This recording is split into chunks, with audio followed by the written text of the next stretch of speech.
While the candidates continue to make their cases, more than 22 million Americans have already voted, including 2.5 million ballots cast in Texas, where early voting began this week. Our Daniel Bush has been reporting in the state, and he joins us now from Houston. So, Dan, hello. We know earlier this week you were in Georgia reporting on early voting there during the pandemic. You've now spent, a couple of days in the Houston area, Harris County. What are you seeing in terms of voting there?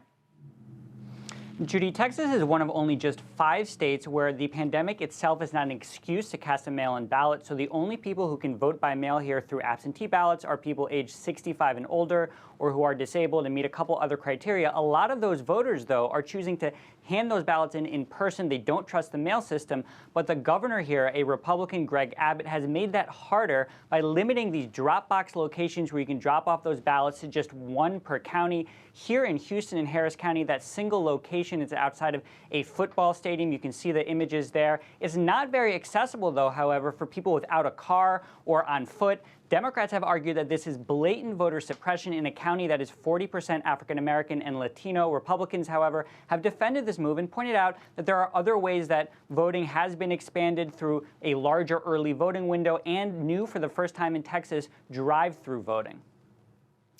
And it's so interesting because Harris County, 2.4 million residents, only 1 drop-off voting ballot place.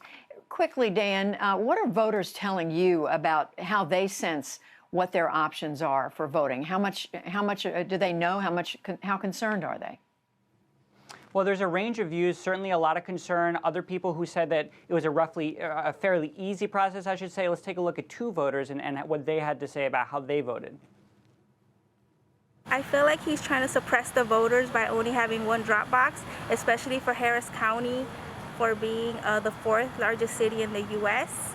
He's trying to suppress the voters, especially since he's Republican. He's trying to suppress the poor people by making it harder for them to vote.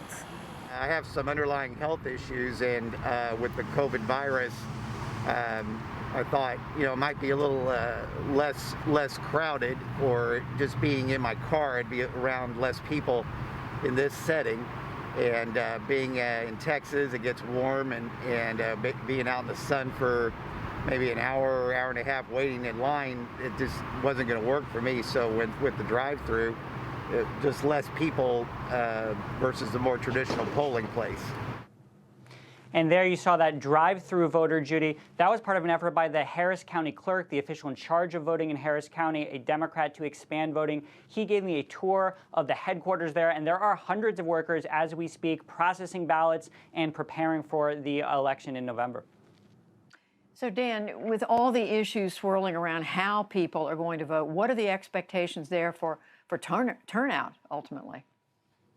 Well, Judy, you noted the numbers at the beginning. The first 3 days of early voting here in Texas saw record turnout. Officials say they expect that to continue. Hundreds of thousands they expect of increased early voters from 2016, double the number of additional or extra absentee ballots requested, and they expect to be cast. So turnout right now is up in Texas.